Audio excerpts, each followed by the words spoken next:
In today's video, we're going to make our own oatmeal face wash and learn why you need to know how to make this fantastic do-it-yourself product for your home.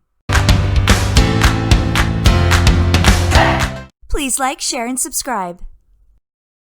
This recipe has only one ingredient, oatmeal. Oatmeal is a powerhouse when it comes to cleansing, soothing, and brightening the skin, and it's all natural.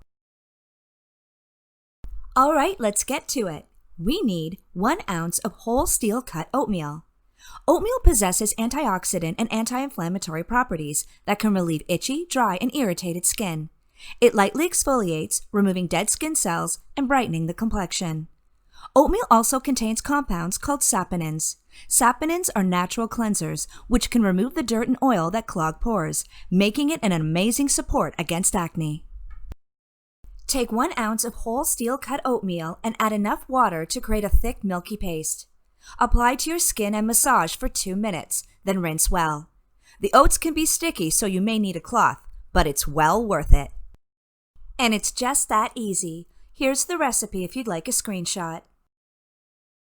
Thanks for watching, and remember, subscribe, comment, and ring that bell for more wellness content at The Essential Journey, restoring the mind, body, and home with the power of nature.